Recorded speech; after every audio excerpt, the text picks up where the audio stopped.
नमस्कार बंधुरा आज के शेयर करब एकदम ही नतून स्वादे एचोड़े रेसिपि। एचोड़ एकबार एइभाবে रान्ना करे देखबेन मने हबे एचोड़ नय जेन खासिर मांस। तो चलुन देखे नेওয়া যাক आजकेर এই दुर्दान्त स्वादेर एचोड़े रेसिपि। तो एखाने 500 ग्राम एचोड़के आमि एकटु बड़ बड़ टुकरो करे केटे निয়েছি। আর এই এচোড়ের রেসিপি তৈরি করার জন্য এচোড়ের টুকরোগুলোকে একটু বড় বড় করে কেটে নিতে হবে।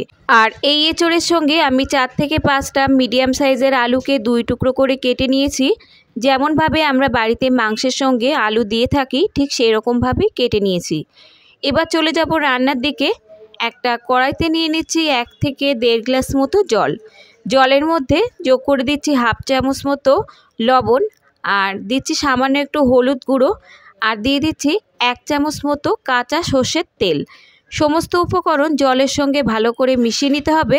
এবার কেটে ধুয়ে রাখা এচোড়গুলো এই জলের মধ্যে দিয়ে আমাদের সেদ্ধ করে নিতে হবে। তবে এচোড় কিন্তু এখানে পুরোপুরি সেদ্ধ করতে হবে না, 50% মতো সেদ্ধ করে নিতে হবে। এচোড় দিয়ে এবার ঢাকা দিয়ে আমরা সেদ্ধ করে নেব হাই ফ্লেমে 5 থেকে 7 মিনিটের মতো। ফিরে আসছি 7 মিনিট পর।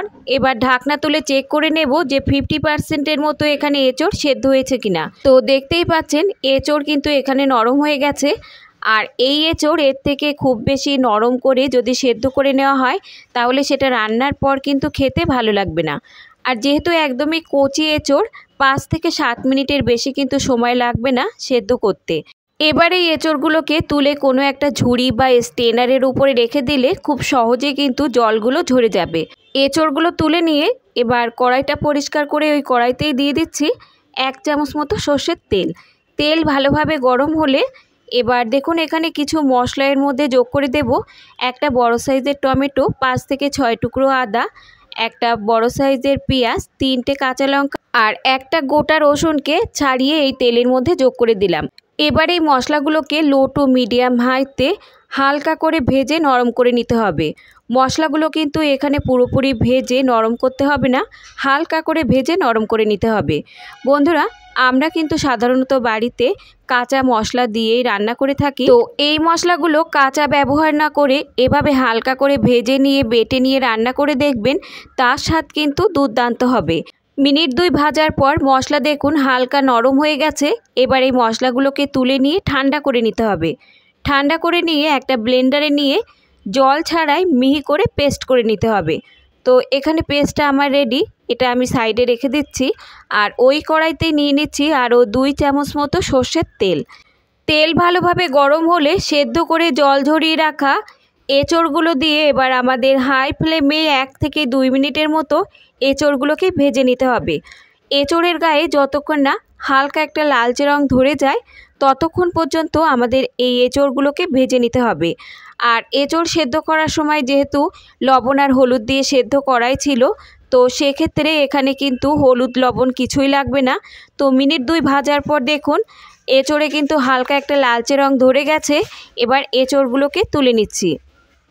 এচোড় তুলে নেবার পর এই তেলের মধ্যেই আমরা কেটে রাখা আলুগুলোকেও ভেজে নেব। আর যারা সম্পূর্ণ নিরামিষ খান তারাও কিন্তু এই রান্নাটা করে নিতে পারবেন, পেঁয়াজ রসুন বাদ দিয়ে। আর বাকি উপকরণ একই রাখতে হবে। এবার আলুগুলোকেও আমাদের হাই ফ্লেমে দিয়ে 2 মিনিটের মতো ভেজে নিতে হবে। আলুগুলোর গায়ে হালকা লালচে রং ধরা পর্যন্ত ভেজে নিতে হবে। তো আলুগুলো আমার ভাজা রেডি, এবার তুলে নিচ্ছি। তুলে নেবার পর এই তেলের মধ্যেই ফোড়নে দিয়ে দিচ্ছি 2টো শুকনো লঙ্কা, 2টো তেজপাতা আর হাফ চামচ মতো গোটা জিরে। ফোড়নটা একটু ভাজা ভাজা করে নেব। কয়েক সেকেন্ড ভেজে নেবার পর যে মশলাটা আমরা বেটে রেখেছিলাম সেই মশলাটা যোগ করে দেব। আর মশলাটা যোগ করে দেবার পর হাই ফ্লেমে দিয়ে প্রথমে 2 থেকে 3 মিনিটের মতো খুব ভালোভাবে কষিয়ে নিতে হবে। ব্লেন্ডারটা ধুয়ে সামান্য একটু জলও যোগ করে দিচ্ছি। এবার হাই ফ্লেমে 2 থেকে 3 মিনিটের মতো আমরা কষিয়ে নেব যতক্ষণ না মশলার পরিমাণটা এখানে কমে অর্ধেক হয়ে যায়। তো মিনিট 2-3 মতো কষানোর পর দেখুন মশলার পরিমাণ কিন্তু এখানে অনেকটাই কমে গেছে। এই পর্যায়ে এবার কিছু শুকনো গুঁড়ো মশলা আমরা এখানে যোগ করে দেব। তো এখানে 1 চামচ মতো জিরে গুঁড়ো, 1 চামচ ধনে গুঁড়ো, হাফ চামচ মতো হলুদ গুঁড়ো আর পরিমাণ মতো লবণ যোগ করে দিচ্ছি। তবে লবণের পরিমাণটা কিন্তু এখানে বুঝে একটু ব্যবহার করতে হবে, যেহেতু এই রান্নাটা খুব বেশি ঝোল ঝোল হবে না, একটু মাখা মাখা হবে, সেই বুঝেই কিন্তু লবণটা ব্যবহার করতে হবে।